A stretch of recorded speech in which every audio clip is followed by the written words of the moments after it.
What do you think I bought for Darcy? Oh, it's a marvelous present. And who do you think assisted me at the department store? Well, it was Sister Felicity. Sister Felicity, who once taught spelling and grammar at Our Lady of Mercy. Now she works at the department store as a sales clerk. Still unaware of what Big Red truly meant for my niece, I told Sister Felicity that I had come to buy a gift for Darcy now that she had finally bled. Sister Felicity, for a fleeting moment, looked apprehensive, quizzical, but then regained her composure and promptly took me to the perfume counter. After a girl has her first period, she is then a woman.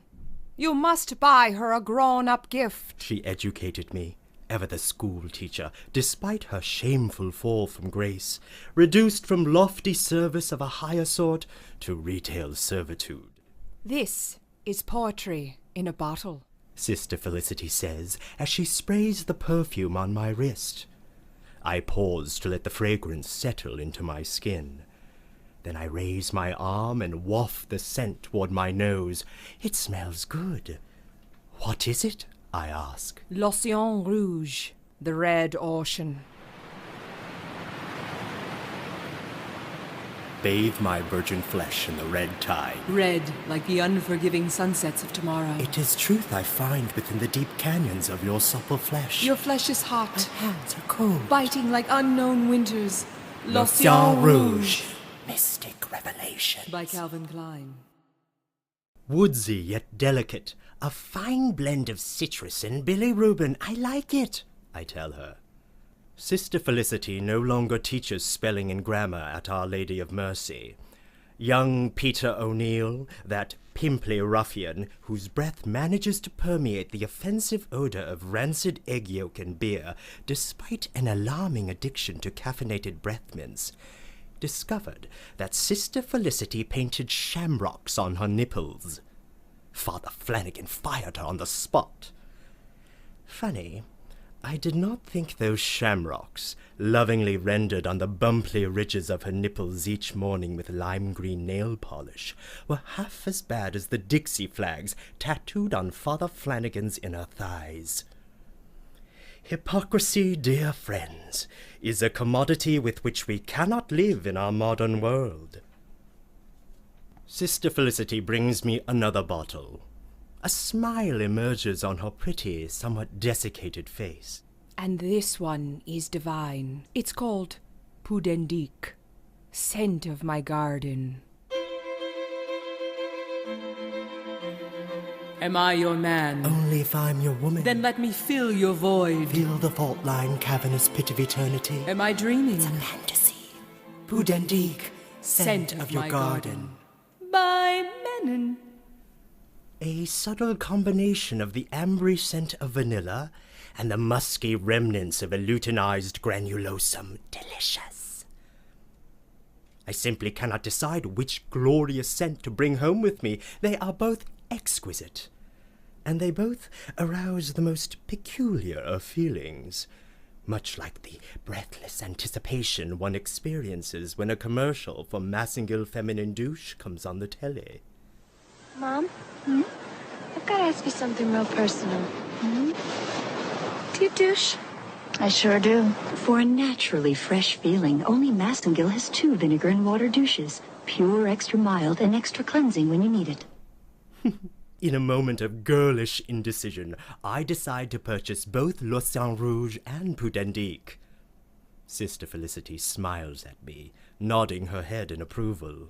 Excessive indulgence is a virtue that must be exercised in and out of the bedchamber, she says. Now for you. The good sister continues. This one is especially for you. Sister Felicity hands me a curiously shaped cologne bottle with the name Essence de la Tumescence, essence of tumescence, emblazoned in thick, veiny letters along the shaft of the slightly bent container. I run my nose along the 9-inch bottle before depressing the headpiece with my quivering finger. The atomized sweetness erupts from a tiny divot at the end of the shaft, releasing a most intoxicating odor.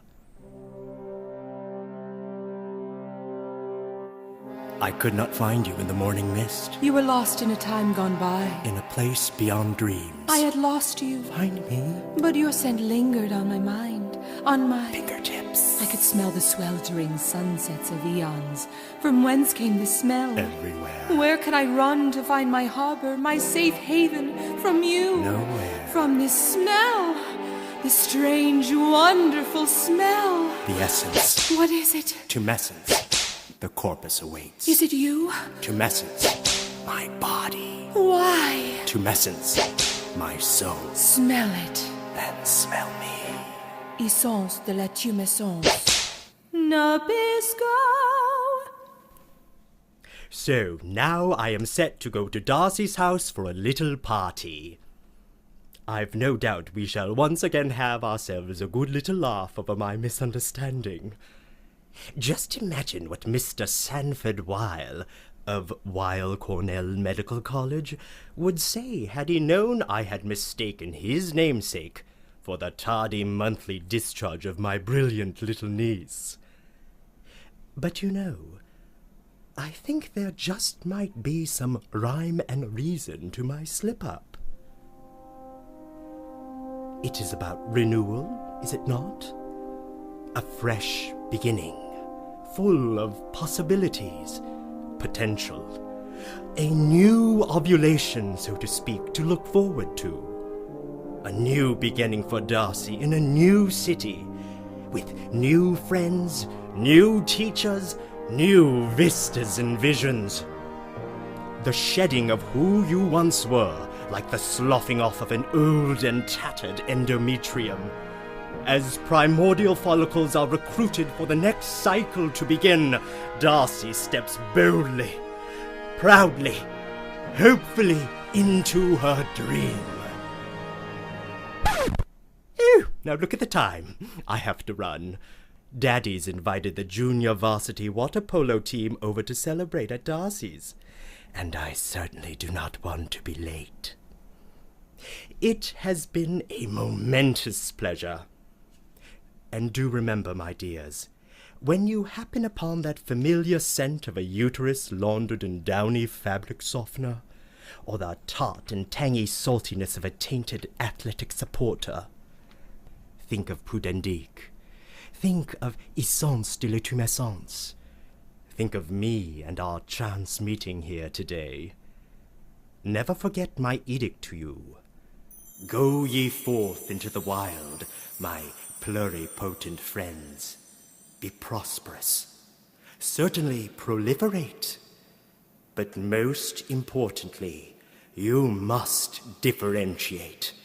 Discover your cell line. Discover yourself. And change the world.